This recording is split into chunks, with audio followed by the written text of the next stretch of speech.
Hey, what's going on YouTube? And welcome back to Coffee Shop Chatter. I'm Mr. Controversy. So, before we get started, you know the normal routine. Go ahead and hit the subscribe button if you haven't subscribed to the channel yet. I'm up to like 230 some odd people. Like I said, I'm trying to get to 500 before the end of the year. That's like my set goal that I have. Like it, comment, like the video as well, because like I said, it pushes the content into the algorithm. It doesn't mean that you actually like it or agree with it, but it, like I said, it just helps so other people can get eyes on, and as well as comment at the end. As you know, some of you already know I do comment back. So apparently, they found some evidence that's supposed to link to allow them to find this so-called shooter. Um, but we're gonna get in the video, and you stick around. I'm gonna let you know what I think about the whole thing as far as people under the assumption that he is a professional or hired or what have you. But we're gonna go ahead and get into this video. We turn now to the latest developments in that deadly shooting of UnitedHealth CEO Brian Thompson in Midtown Manhattan. We've now learned investigators do have several pieces of DNA evidence and are working to find a possible match. Investigators say the suspected killer arrived in New York City on a bus on November 24th. That bus came from Atlanta, but it's not clear right now exactly where he may have boarded. Eyewitness News reporter NJ Burkett live on the Upper West Side. NJ? And right, Sandra, it is not clear where he boarded the bus, either in Atlanta or somewhere in between, somewhere along the route to the Port Authority bus terminal here in New York.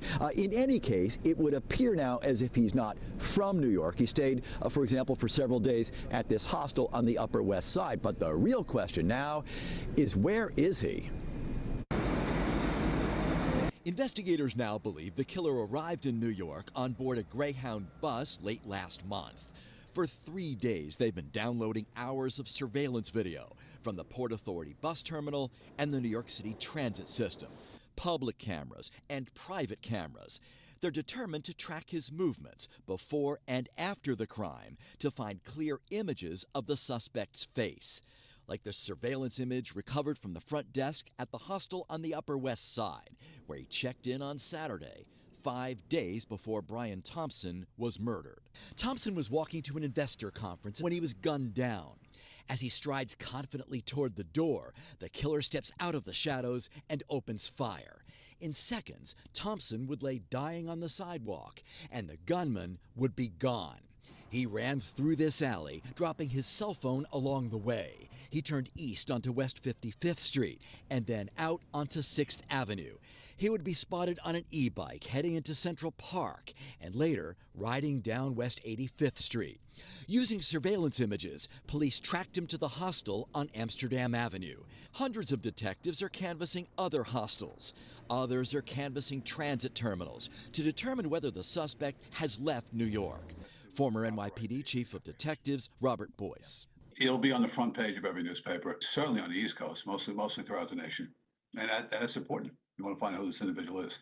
It's up in airports, it's up in bus terminals, it's up everywhere. And now you're just looking for that face. Crime scene investigators recovered a partial fingerprint from evidence left at the scene, as well as DNA. Speaking on morning television, Mayor Adams sounded confident today that the suspect will be identified and apprehended. We're seeing good old-fashioned police work here. We are on the right track. We're going to bring these persons to justice, and I'm really proud of what this agency has done. We wanted to make sure that the city knew this was not a random act of violence, because that could strike at the core of New Yorkers. And the mayor and police officials have been adamant about that for 3 days, that this was not a random crime. But is he presumably armed and dangerous? Absolutely. And they are sparing nothing in their quest to track him down. Live on the Upper West Side, NJ Burkett, Channel 7 Eyewitness News. So, do I think he was? No. I think he has something against that particular insurance company. I think that maybe he has a family member or somebody that was close to him that was denied probably multiple times, and they probably passed due to this their insurance company, which the individual was the CEO of. Reason I say he wasn't a professional because one, the professional wouldn't go into Starbucks. If you're going to do something, he did the waiting part. That is what I would do if it was me. What I would have done. One, I'll make sure I'm using gloves and I'm putting my bullets inside my magazine because you actually lose DNA because of transfer from you pushing down. Anyone who loaded the magazine would know that. Also, your fingerprint is going to be in there. Two, let me go back. First of all, he should have shot he didn't test that gun with the ammunition. People don't know when you use a suppressed weapon versus unsuppressed, the normal rounds that you probably can get away with using isn't the same that you can use with a suppressed weapon. That's difference. I have a Springfield Hellion. Those of you who know is almost like an AR-15, but it is not. It's not even close to one. I shot one with a suppressor on it. Difference is there is a knob that allows you to adjust it because of the gas that you get. So one, he didn't test make sure that ammo worked with that particular weapon. Two, he went in Starbucks. He had snacks and everything where he couldn't just post up and act like he was homeless, where he was waiting for lunch. Nobody paid no attention, face covered up. Shouldn't wait. He went in Starbucks. That was number one. Number two, even though his weapon jammed, he left the casings there where a professional, like I said, wouldn't have made those other mistakes, but he would have picked up those casings. He wouldn't have left them there. That was another thing. Everything else he did smooth other than dropping his cell phone. If you're smart, cell phone should have been in his backpack. There would be no reason for him to have his cell phone out. So, like I said, I don't think he was a professional. Like I said, I think he's had a grudge against that particular insurance company because they probably denied somebody in his family and he was pissed off.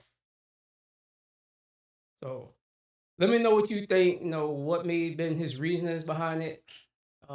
If you think he was a professional, you think I'm wrong. Tell me why you think I'm wrong, and you believe that he was a hired hitman, or you think he's a professional. Like I said, I don't think he is. So, hey, YouTube, that's all I got. And as usual, like I always say, hey, just go ahead and subscribe and like the video. Thanks. I'm out of here.